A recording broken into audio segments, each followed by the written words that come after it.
Now, this chapter deals with the moon, that is the Earth's moon, and the planet Mercury. Now, it may seem that that's kind of an odd pairing, but it turns out they share a lot of features in common, and so we'll be exploring how they're very similar to each other, but also how they're different from one another. Now, the distance between the Earth and the moon has been measured to an accuracy of a few centimeters using lasers.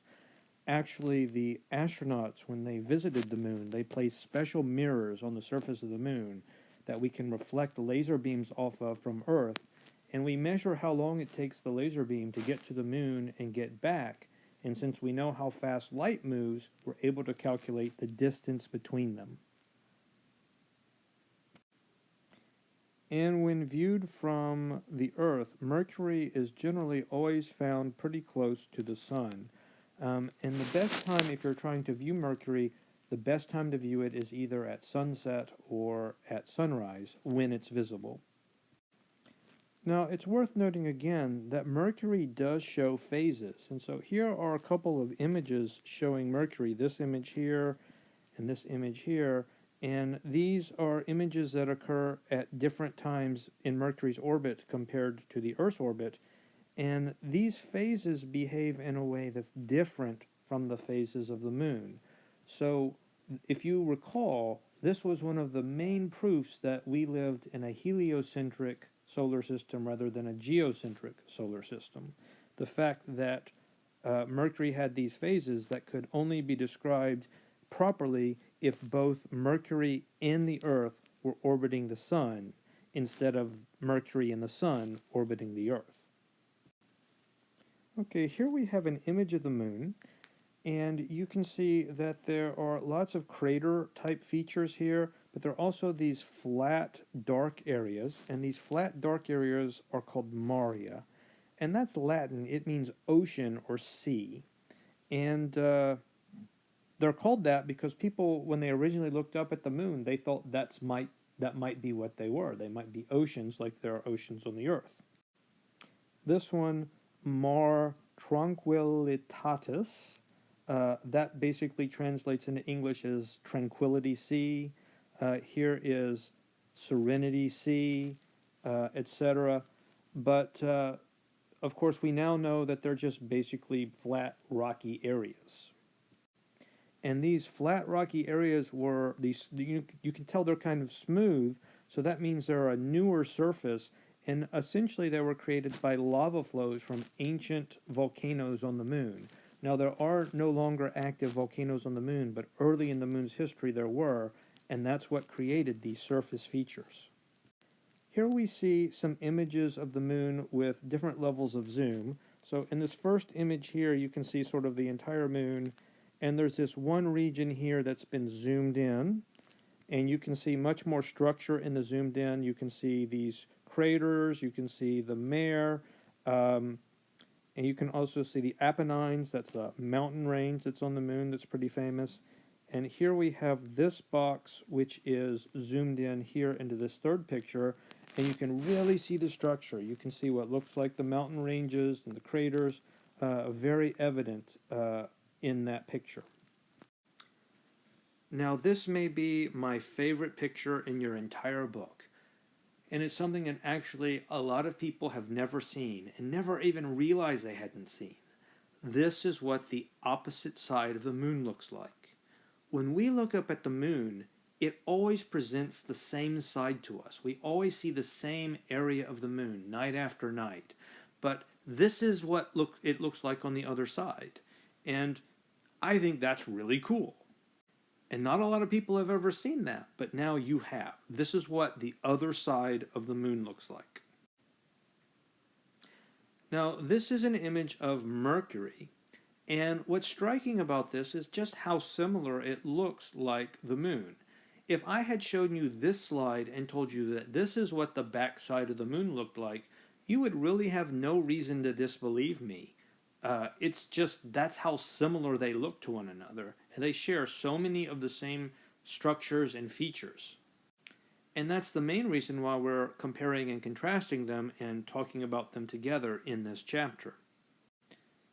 Now, both Mercury and the moon are heavily cratered. but on Mercury, the craters are much less densely packed together, and the surface is covered by intercrater plains. That's just a fancy way of saying that the craters on Mercury are spread out further apart than the craters on the Moon. There's a higher density of craters on the Moon than there is on Mercury.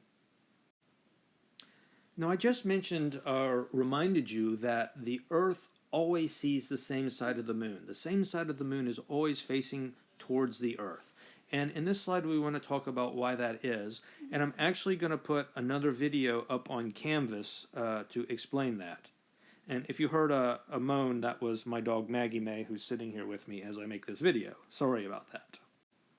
Now, this property of the Moon, where it always shows the same face to the Earth, we say that things that behave like that are tidally locked. And so, in this case, the Moon, the Earth's Moon, is tidally locked to the Earth. And to understand what that means, you have to recognize that the Moon is undergoing two different kinds of motion simultaneously. First of all, it's spinning around on its own axis. Secondly, it's revolving around the Earth. Now, it turns out that the amount of time that it takes to go all the way around on its own axis is the same amount of time that it takes to revolve around the Earth.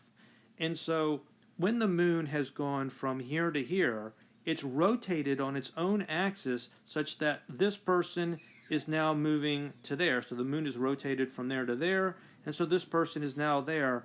In each case, the line from the person to the Earth is maintained. And so as the Moon moves further in its orbit to here, it's continuing to rotate around its own axis. And so it's constantly rotating at the same rate that it's going around the Earth in such a way that it always presents the same side to the Earth.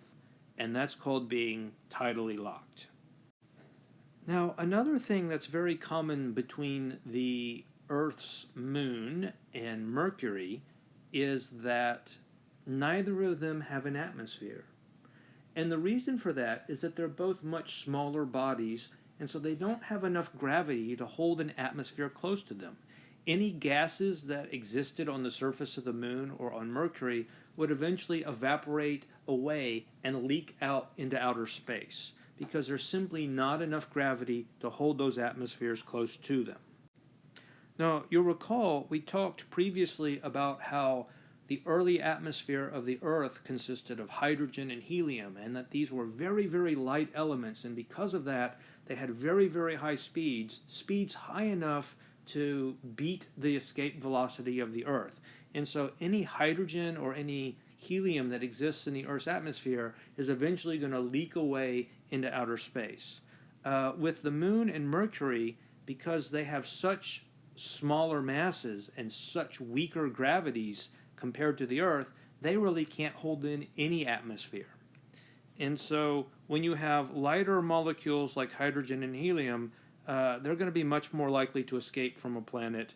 And if you're at a higher temperature, that's also going to increase the speed of the motion of the atoms and the molecules in the gases, and that will make them more likely to escape. But here, when we're talking about smaller planets, the really important thing is the fact that the escape speed is just lower because of that weaker gravity.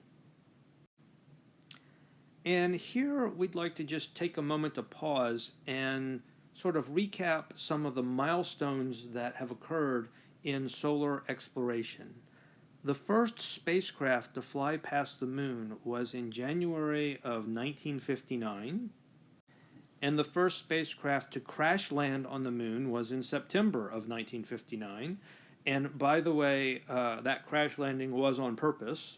It was part of the experiments that they were conducting. And the first pictures of the far side of the Moon, and I just showed you such a picture, were made in October of 1959. So that means that nobody before 1959, no human that ever lived before 1959 ever knew what the dark side of the Moon looked like. And I probably shouldn't say dark side of the Moon. That's a misnomer. That's not really a correct term. It's really just the opposite side of the Moon. Sometimes it's dark, sometimes it's lit up. And of course, you guys might know that to date, the United States is the only country ever to land people on the Moon. although some other countries, India and China and some others, have expressed interest in returning to the moon, and even some people in the United States have suggested that we might do that in the near future, so perhaps within our lifetimes we'll actually go back. But the first person on the moon landed in 1969, and the last person on the moon left in 1972. So we have not been back on the moon since 1972. And on something of a personal note, I'll mention something that just always impressed the heck out of me when I thought about it. My grandfather was born before the Wright brothers flew a heavier than air airplane at Kitty Hawk. Before any human had ever flown in a heavier than aircraft, not a hot air balloon, but something like an airplane or a helicopter, no human had ever done it when my grandfather was born. And in the span of a single lifetime, in 1969, he lived to watch on a television screen Neil Armstrong setting foot on the moon for the first time, the first human ever to land on the moon. To go from never having flown ever to landing on the moon in one lifetime, to me, that's just amazing. Anyway, we'll pick this up in the next video, and I will see you then.